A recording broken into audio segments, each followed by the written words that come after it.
Julian Hartwell stood outside the marble entrance of his downtown office building, staring at the cream-colored envelope in his hands.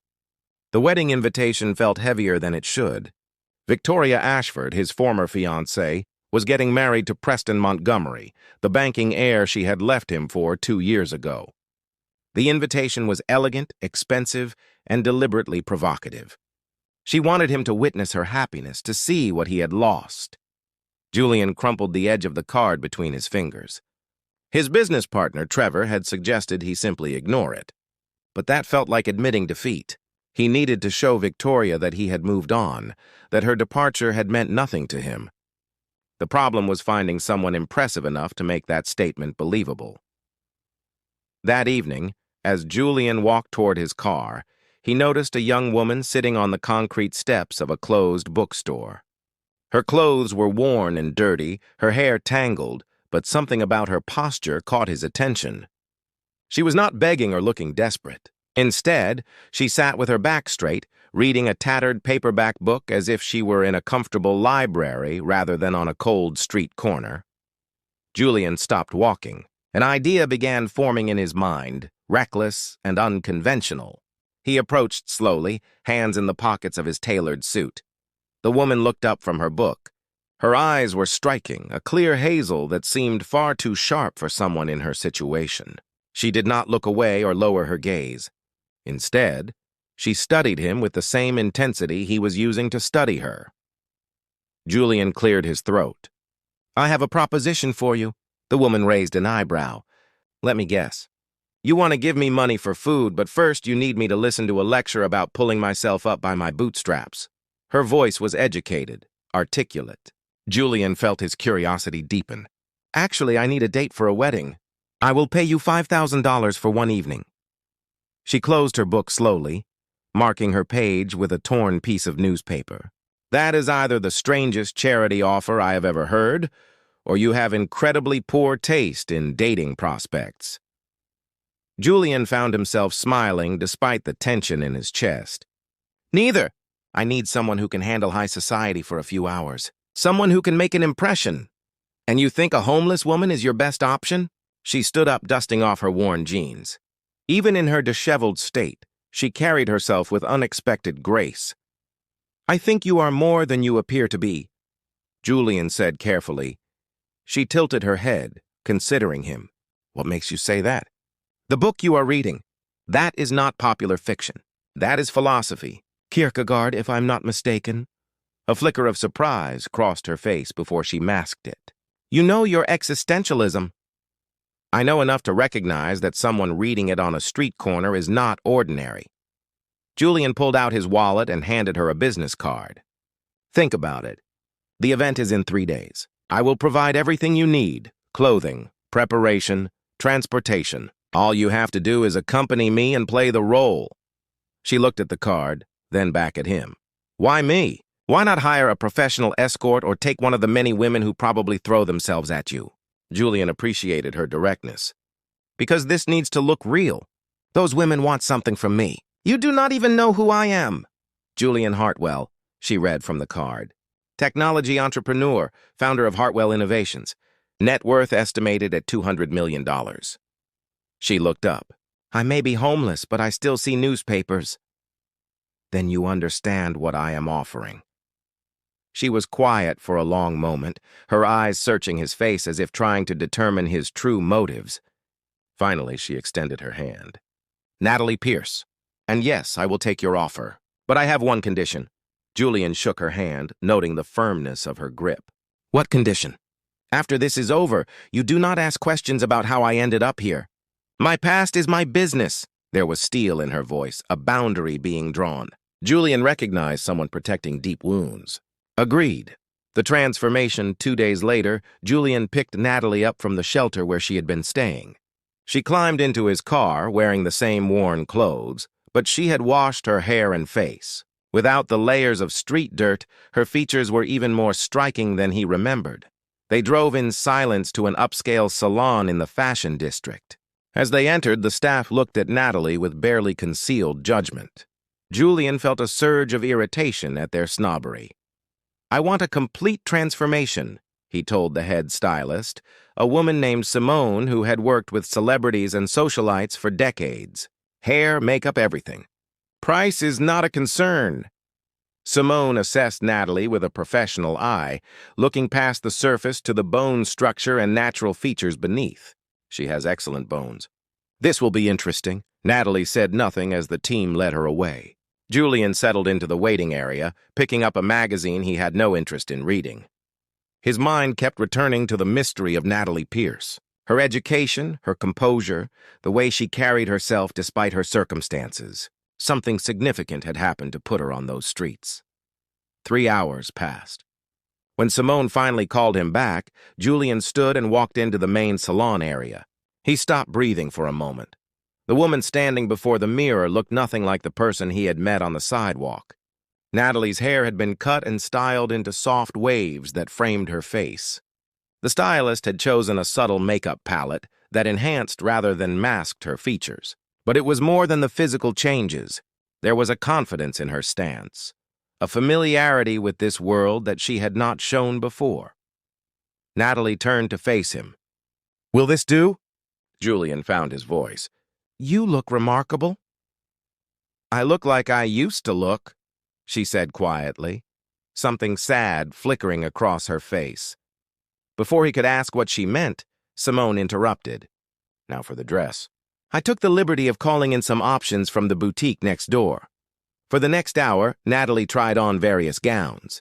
Julian watched as she evaluated each one with a practiced eye, understanding fabrics and cuts in a way that spoke of previous experience with high fashion.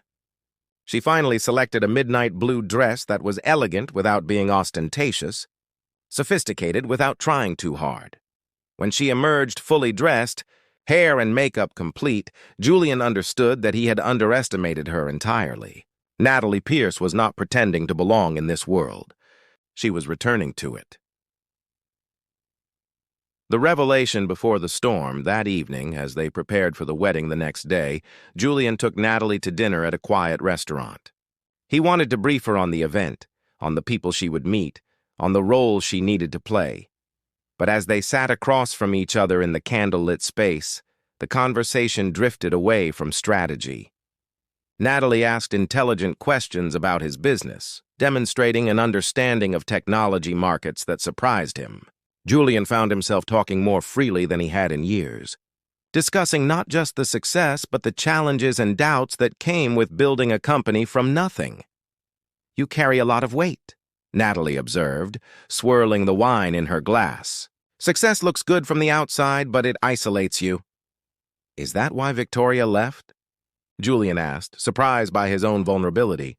"I cannot speak for her, but sometimes people leave because they want the image of success without the reality of what it costs."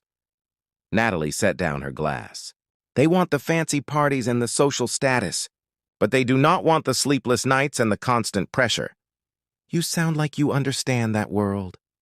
Natalie smiled, but it did not reach her eyes. "I told you not to ask about my past. I am not asking. I am observing." She looked at him for a long moment. "Tomorrow, when we walk into that wedding, people are going to make assumptions about me. Some will be curious. Some will be judgmental. Are you prepared for that? Are you? I have survived worse than the opinions of wealthy strangers." Natalie leaned forward slightly. "But I want you to understand something, Julian. I am doing this because you offered me money I desperately need, but I am not doing this to help you make your ex-fiancée jealous. If that happens, it will be a side effect, not the goal." Julian respected her honesty. "Then what is your goal?" "To remember for one night who I used to be." Her voice was soft but steady. "To walk through that world again and prove to myself that losing it did not destroy me." In that moment, Julian realized that this arrangement had become something more complex than he had intended.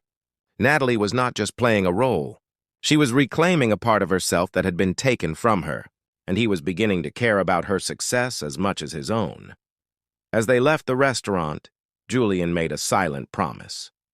Whatever happened at the wedding, he would make sure Natalie walked away with more than just money. She deserved to walk away with her dignity restored. The Ashford estate sprawled across 15 acres of manicured gardens and pristine lawns. As Julian's car wound up the long driveway, Natalie gazed out at the towering oak trees and marble fountains with an expression he could not quite read. It was not awe or nervousness. It was something closer to recognition mixed with melancholy. Julian adjusted his cufflinks for the third time. "We can still turn around if you want."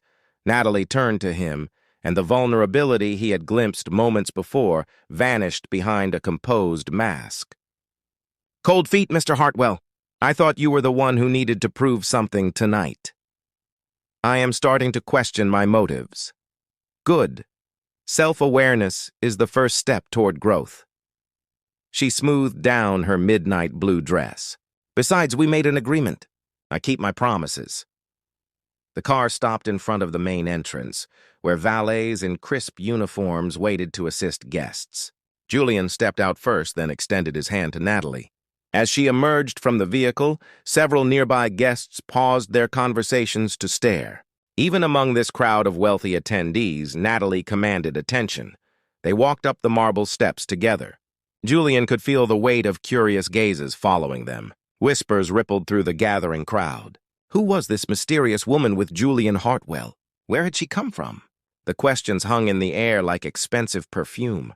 Inside the estate, crystal chandeliers cast warm light across rooms filled with Chicago's elite. Politicians mingled with business magnates. Artists chatted with tech innovators. It was exactly the kind of event Victoria loved, where status and connections mattered more than substance. "Julian Hartwell, as I live and breathe." The voice came from behind them. Julian turned to find Robert Carmichael, a venture capitalist he had worked with years ago. Robert's eyes moved immediately to Natalie, widening with interest. "Robert." Julian shook his hand firmly. "Good to see you. This is Natalie Pierce." Natalie extended her hand with practiced grace. "Mr. Carmichael, I have read about your recent investments in renewable energy, bold moves in a conservative market." Robert blinked in surprise. "You follow venture capital trends?" "I follow anything that might shape the future." Natalie's smile was warm but professional. "Your partnership with the Meridian Group was particularly interesting. Risky, but the potential returns could be substantial." Julian watched as Robert's expression shifted from polite curiosity to genuine interest. Within minutes, they were deep in conversation about market trends and investment strategies. Other guests began gravitating toward them, drawn by the energy of real discourse in a sea of small talk. Natalie handled each conversation with confidence, demonstrating knowledge about topics ranging from artificial intelligence to classical music. She was not pretending to fit in. She belonged here, and everyone could sense it.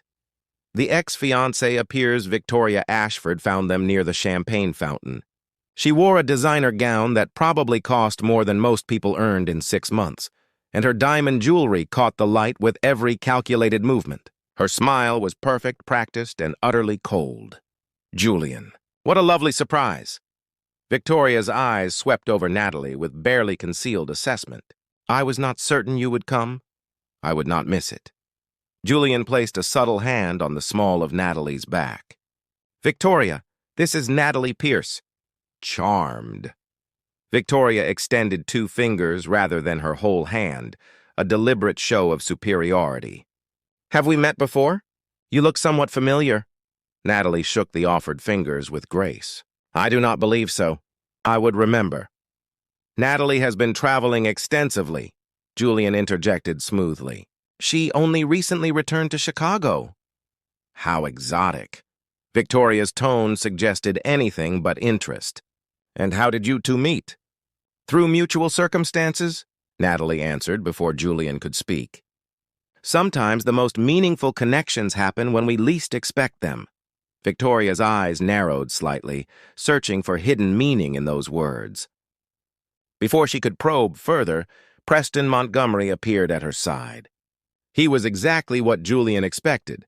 Handsome in a generic way, confident with inherited money, comfortable in a world he had never had to fight to enter. "Darling, your mother is looking for you." Preston placed a possessive hand on Victoria's waist. His gaze moved to Julian with practiced indifference. "Hartwell, good of you to come. Congratulations to you both." Julian's voice carried no trace of bitterness. He genuinely did not care anymore, and that realization surprised him. As Victoria and Preston moved away, Natalie leaned closer to Julian. "She wanted you to see her with him. She wanted you to feel something. How do you know?" "Because I recognize the performance. The perfect smile, the calculated words, the way she positioned herself to be seen from the best angle. That woman is not happy. She is winning. And there is a difference." Julian studied Natalie's profile. "You sound like you have experience with this. I told you not to ask about my past. I am not asking about your past. I am observing your present insights." Natalie turned to face him fully. "Fine. I will tell you this much. I grew up in a world not unlike this one. I understand the games people play because I used to play them too. And I learned that winning often costs more than losing ever could."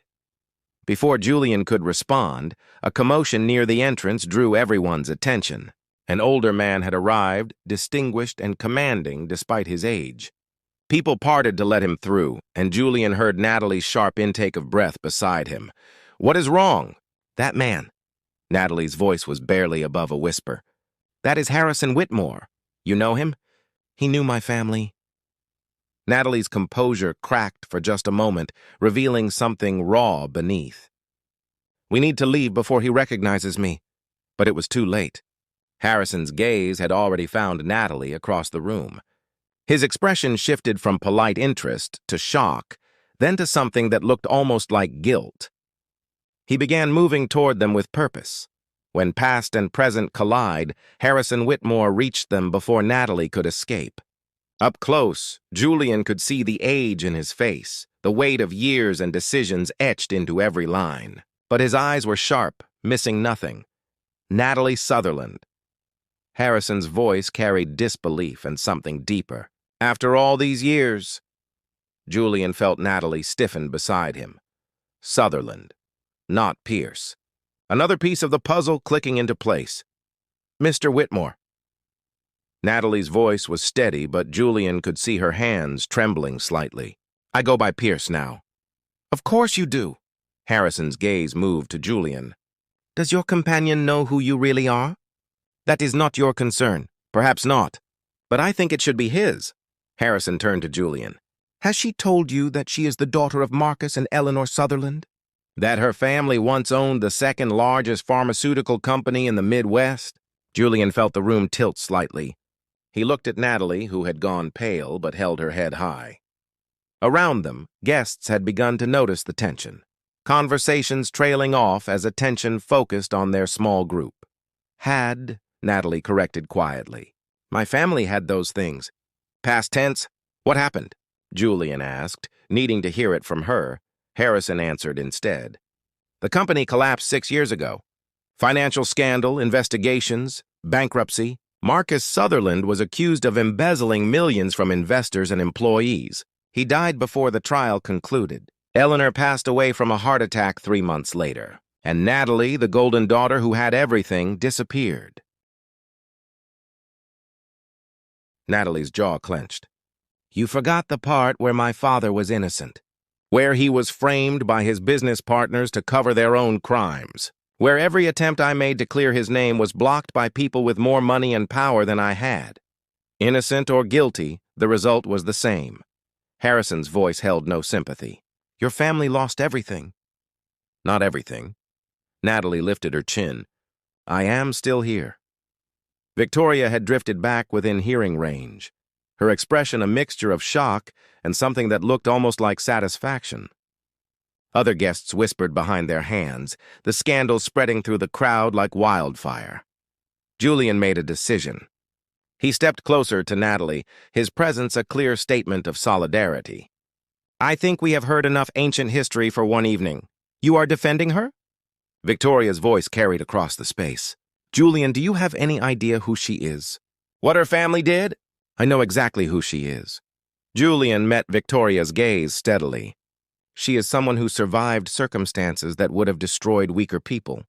She is someone who rebuilt herself from nothing, That is more impressive than anything anyone in this room has accomplished with inherited wealth." The silence that followed was absolute. Natalie looked at Julian with an expression he could not quite read. Surprise, certainly, but also something warmer, more vulnerable. Harrison cleared his throat. The Sutherland scandal affected many people. Employees lost their pensions. Investors lost fortunes. My father was not responsible for that, Natalie said firmly, but I have carried the guilt anyway. Every single day for 6 years, I have lived with the knowledge that people suffered because of what happened to my family's company. Do you think I chose to be homeless? I had nothing left. Everything was seized, frozen, or stolen by the same people who destroyed my father. Then why not fight back? Harrison challenged. Why disappear instead of seeking justice? Because I tried. Natalie's voice broke slightly before she steadied it. I spent 2 years trying to prove my father's innocence. I hired lawyers with money I did not have. I chased leads that went nowhere. And every door I knocked on was slammed in my face by people who had already decided the truth did not matter as much as closing the case. Julian felt something shift inside him. He had brought Natalie here to make a point to Victoria, to prove he had moved on. But now he understood that Natalie had her own reasons for accepting his offer. She was not just remembering who she used to be. She was proving to herself and everyone else that she still existed, that she still mattered. The truth sets everything. Free Julian turned to address the gathered crowd, many of whom had stopped pretending not to listen. I brought Natalie here tonight as my guest. I did not know her full history, but now that I do, I am even more impressed by her. How many of you could lose everything and still maintain your dignity? How many could survive what she survived and still be standing here with grace? Victoria laughed, but it sounded forced. You are romanticizing poverty, Julian. How noble of you. No, I am recognizing strength when I see it. Julian kept his eyes on Victoria, something you never understood. You left me because you wanted someone who fit perfectly into your world, someone who would never challenge you or make you uncomfortable. Preston is perfect for you because he will never ask you to be more than surface-level beautiful. Preston's face reddened, but he said nothing. Victoria opened her mouth to respond, but no words came out. Natalie touched Julian's arm gently. We should go. Not yet. Harrison stepped forward again, and this time his expression had softened. Natalie, I owe you an apology. I was one of the investors in your father's company.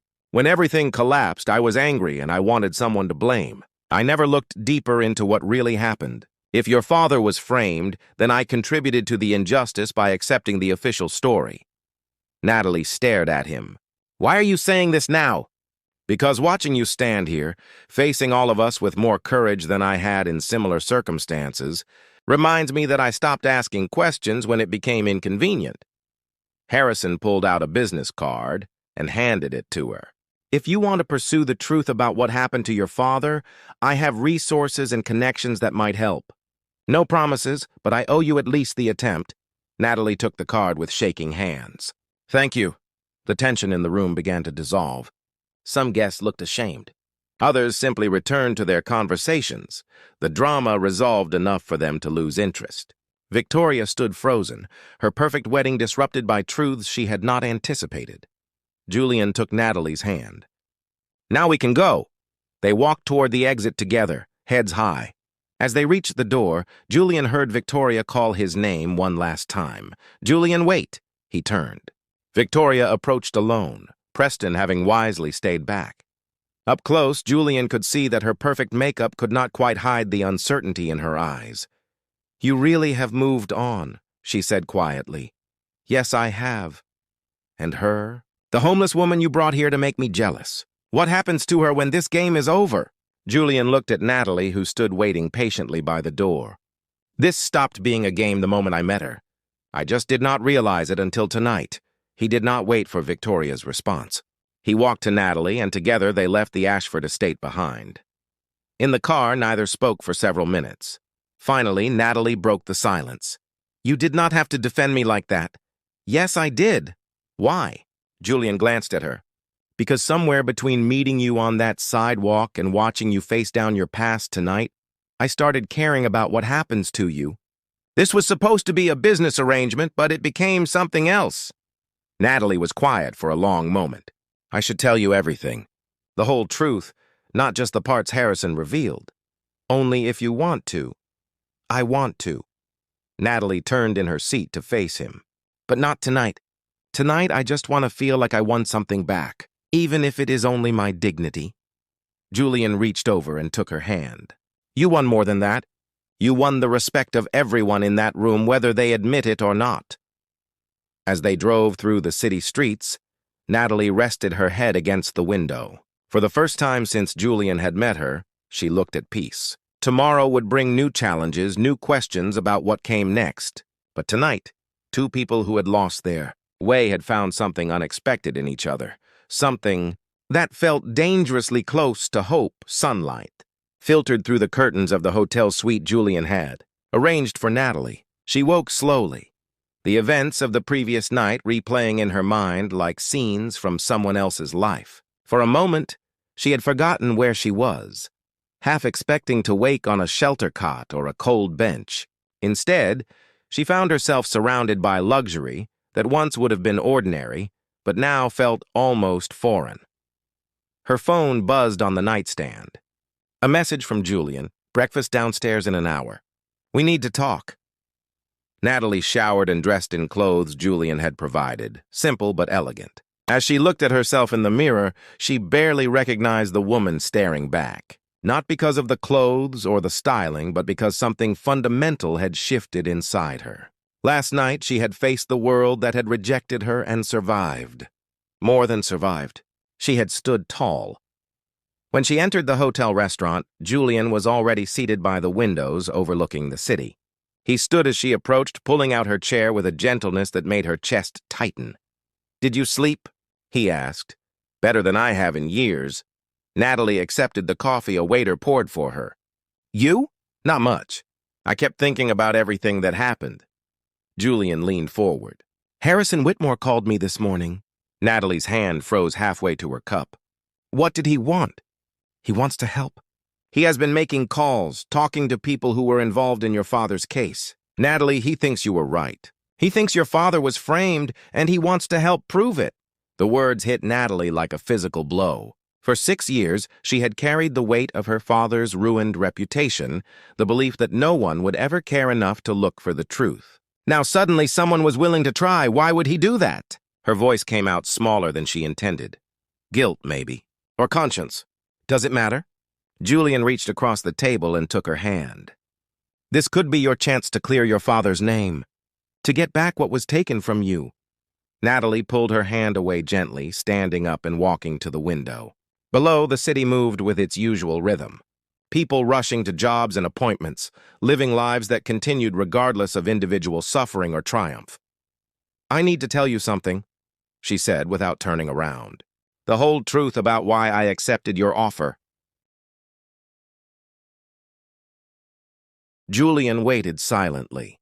"When my family lost everything, I did not just lose money and status. I lost my identity. I was Natalie Sutherland, the girl who had been groomed since birth to take over the family business. I had degrees from prestigious universities, internships at major corporations, a future mapped out in detail." She turned to face him. "When that disappeared, I did not know who I was anymore. I tried to rebuild, but every door was closed to me. The Sutherland name became poison. So you changed it to Pierce. My mother's maiden name. I thought it would help, but the scandal followed me everywhere. Employers would recognize me or do background checks that revealed the connection. I could not get a job, could not get an apartment, could not even get a bank account without being rejected." Natalie's voice remained steady, but Julian could see the pain behind her composure. "I spent my savings fighting legal battles that went nowhere. Within 2 years, I had nothing left. I sold everything I owned. I slept in my car until it was repossessed. And then I was on the streets." Julian felt anger rising in his chest, not at Natalie, but at a system that could be so cruel, so unforgiving. "For 4 years? 4 years of survival, learning which shelters were safe, which corners were best for staying invisible, which soup kitchens served on which days." She walked back to the table but did not sit. "I did not accept your offer just for the money, Julian. I accepted it because for one night I wanted to remember who I used to be. I wanted to walk into that world again and prove to myself that it had not destroyed me completely. It did not destroy you at all. Julian stood and moved closer to her. You are one of the strongest people I have ever met. I am a homeless woman who pretended to be something I am not. No, Julian's voice was firm. You are someone who survived impossible circumstances and maintained her dignity, intelligence, and grace. Last night was not pretending. That was you reclaiming what was always yours. Natalie looked at him with tears threatening to spill. Why do you care so much? You barely know me. I know enough. Julian reached up and gently wiped away a tear that had escaped down her cheek. I know that you read philosophy on street corners. I know that you handle hostile crowds with more grace than people who have never known hardship. I know that you make me want to be better than I am. The space between them felt charged with possibility. Natalie searched his face, looking for deception or pity, but found only sincerity. What happens now? She asked quietly. That depends on you. Harrison is willing to help investigate what happened to your father. I have resources I can contribute as well, but only if you want to pursue this. Natalie thought about her father, the brilliant man who had been destroyed by lies. She thought about her mother, who had died of a broken heart more than a broken body. For years, she had tried to clear their names and failed. The thought of trying again, of opening those wounds, filled her with exhaustion. But something had changed. She was not alone anymore. I want to try, she said finally. But I need your help for more than just resources. Anything. I need you to remind me who I am when I forget. Because this journey is going to be hard, and there will be moments when I want to give up. Julian pulled her into an embrace, and Natalie let herself lean into his strength. I promise. Uncovering the conspiracy, the next 3 weeks transformed into a whirlwind of investigation. Harrison Whitmore proved to be a powerful ally, using his connections to access files and testimony that had been sealed or buried. Julian hired a team of forensic accountants and private investigators to trace the financial transactions that had destroyed Sutherland Pharmaceuticals. Natalie worked alongside them, her intimate knowledge of her father's business practices proving invaluable. She remembered details that seemed insignificant at the time, but now formed patterns pointing toward deliberate sabotage. They met regularly in Julian's office, spreading documents across every available surface. Natalie had moved into a small apartment Julian helped her secure, but she spent most of her waking hours pursuing the truth about her father's downfall. One evening, as they reviewed bank records for the 100th time, Natalie made a connection that changed everything. Look at this. She pointed to a series of transactions from 6 years ago.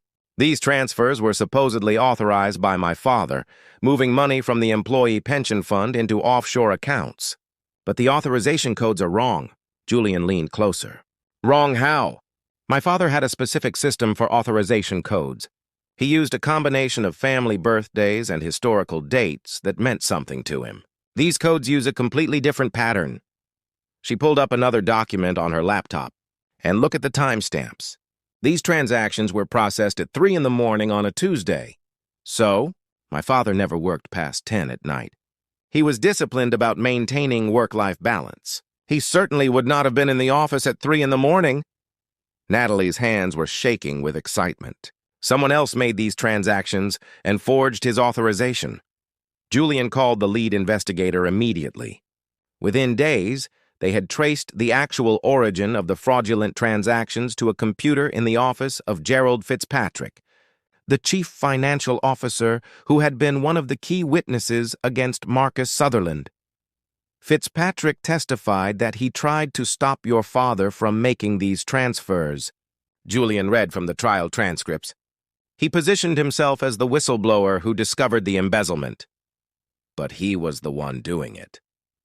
Natalie felt 6 years of grief and anger crystallizing into cold determination. He stole from the company, framed my father, and then played the hero who exposed the crime. Harrison arrived at the office within an hour of their call. He reviewed the evidence with a grim expression. This is substantial, but we need more. Fitzpatrick is a respected businessman now. He used the credibility he gained from the Sutherland case to build a consulting empire. Accusing him without ironclad proof would be disastrous. Then we get ironclad proof. Natalie stood and walked to the window, her mind racing. Fitzpatrick is arrogant. He got away with this once, so he probably got sloppy. If he embezzled from my father's company, he might have done it elsewhere. Julian was already on his phone calling contacts in the financial industry.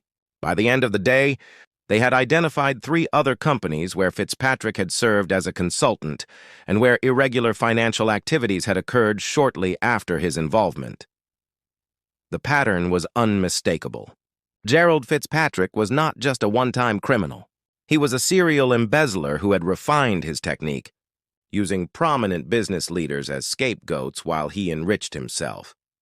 The confrontation. 2 months after the wedding, Natalie found herself standing outside a downtown office building where Gerald Fitzpatrick maintained his consulting firm. Beside her stood Julian, Harrison, 2 lawyers, and a federal prosecutor who had reviewed their evidence and agreed to pursue charges. "Are you ready for this?" Julian asked quietly. Natalie took a deep breath. She was wearing a tailored suit, her hair styled professionally, looking every bit the business executive she had been trained to become. But more important than her appearance was the steel in her spine, forged through years of survival. "I have been ready for 6 years."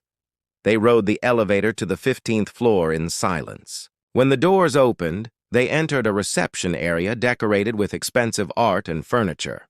The receptionist looked up with a practiced smile that faltered when she saw the size of their group. "We are here to see Gerald Fitzpatrick," Harrison announced.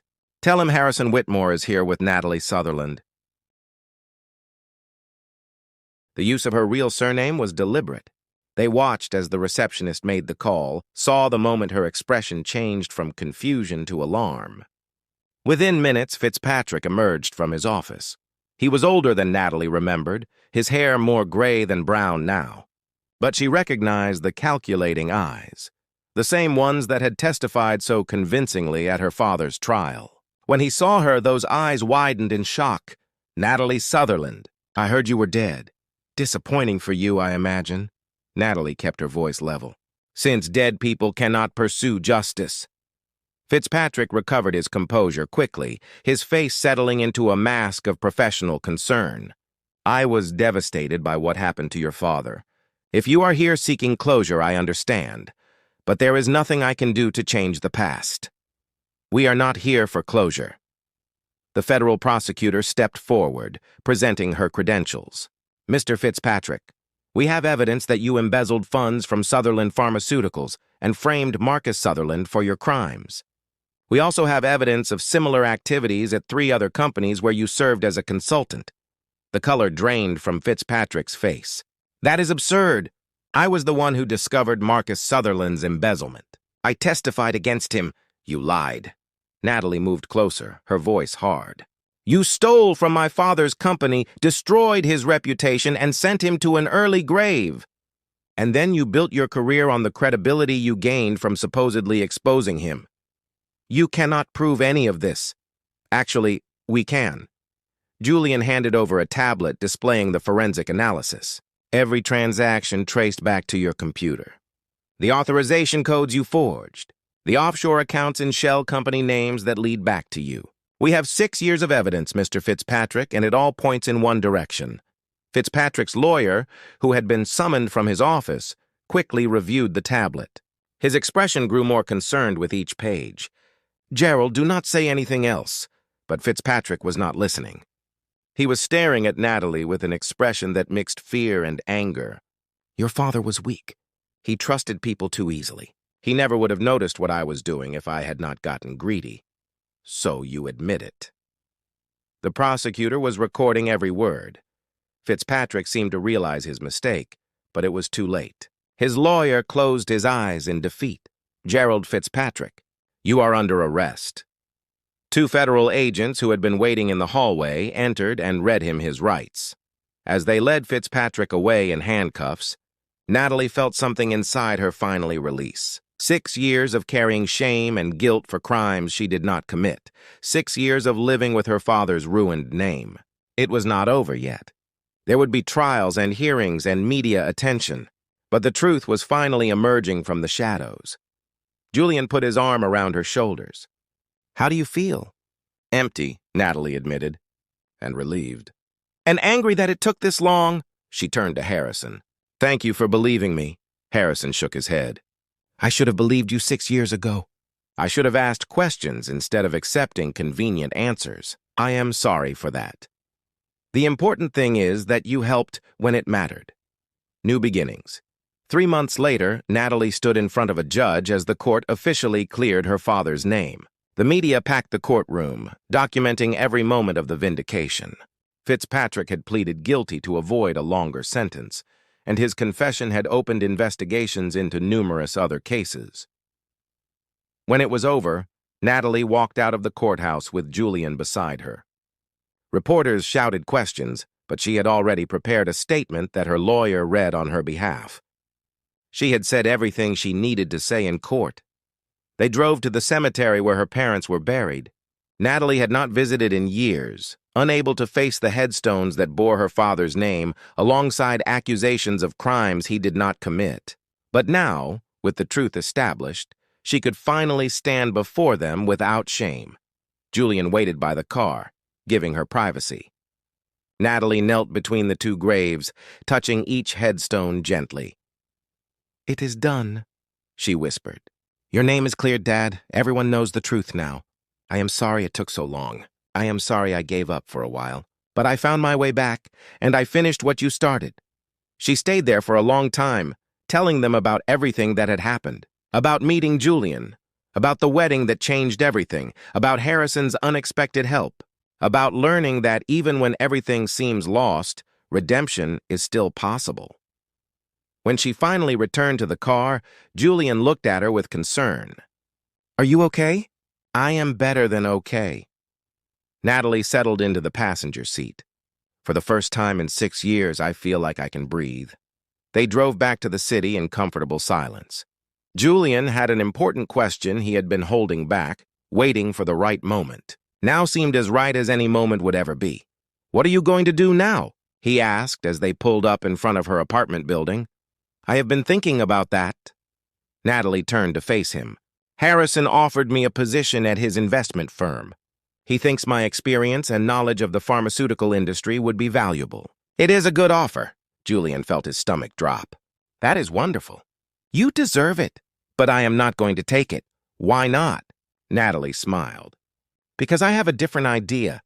I want to start a foundation that helps people who have been falsely accused of crimes. People who do not have the resources or connections to fight back. I know what that feels like, and I want to use my experience to help others." Julian felt pride and something deeper warming his chest. "That is perfect for you. There is just one problem. I do not have any money to start a foundation. I was hoping I might find an investor who believes in the cause."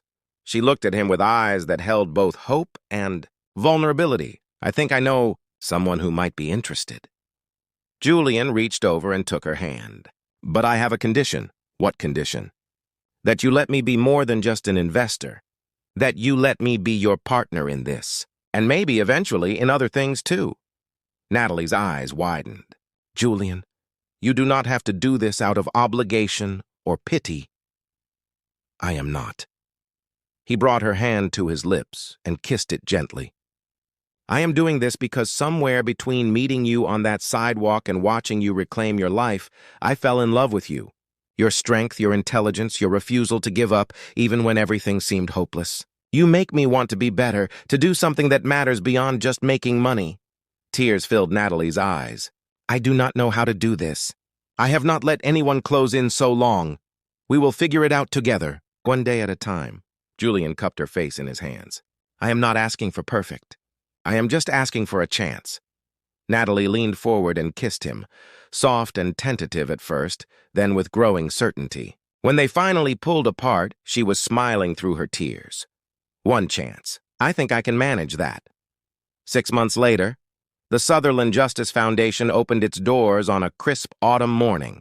The office was modest but functional, located in a renovated building that Julian had purchased specifically for this purpose. Natalie stood in the main room, surrounded by a small team of lawyers, investigators, and support staff who believed in the mission. Harrison had contributed substantial funding, as had several other investors who had been moved by Natalie's story. But Julian remained her primary partner, both in the foundation and in life. They had taken things slowly, learning each other's rhythms and patterns. Natalie moved into Julian's penthouse apartment after 3 months, and they fell into a comfortable routine of work and life intertwined. She challenged him to think beyond profit margins. He grounded her when the weight of other people's injustices threatened to overwhelm her. On the day of the foundation's opening, Victoria Ashford sent a congratulatory flower arrangement with a note that simply said, "You were right. I was winning, not happy. Good luck with everything. V." Natalie showed the note to Julian with a wry smile. "Do you ever regret bringing me to that wedding?" "Not for a single second." Julian pulled her close. "Best impulsive decision I ever made. Even though I was not what you expected. Especially because you were not what I expected. You were so much more." As the first clients began arriving for consultations, Natalie felt a sense of purpose she had not experienced since before her father's death. She could not change her own past, but she could use it to help others avoid the same suffering. Julian watched her work with pride and love. The homeless woman he had met on the sidewalk had not needed rescuing. She had needed an opportunity, a chance to reclaim what had always been hers. He had simply been fortunate enough to be there when she decided to take it. That evening, after the last client had left and the staff had gone home, Julian and Natalie stood together in the empty office, looking at the mission statement mounted on the wall. "Justice delayed is not justice denied." "Your father would be proud," Julian said quietly. "I hope so." Natalie leaned against him. "I like to think he would approve of how his story ended. Not with tragedy, but with purpose. And love?" She turned to face him. "Definitely with love. That part surprised me most of all." Julian kissed her forehead. "Life has a way of surprising us when we least expect it. A millionaire meets a homeless woman, brings her to a wedding to make his ex jealous, and instead finds the person who changes his entire world. Sounds like the plot of a fairy tale? Maybe it is. But the best fairy tales are the ones where both people save each other." Natalie smiled. "Then I suppose we both lived happily ever after." "Not ever after." "Not yet." Julian took her hand. "But happily right now, and that is enough." They turned off the lights and locked the door, walking out into the city that had witnessed both their lowest moments and their greatest triumphs. Tomorrow would bring new challenges, new people to help, new obstacles to overcome. But tonight they had each other. And they had proof that even the darkest circumstances could transform into something beautiful. The streets that had once been Natalie's prison were now just streets again, part of a city full of possibility. And the man who had once measured success only in dollars now understood that the greatest wealth comes from giving someone a chance to reclaim their dignity. As they walked hand in hand into the night, neither looked back.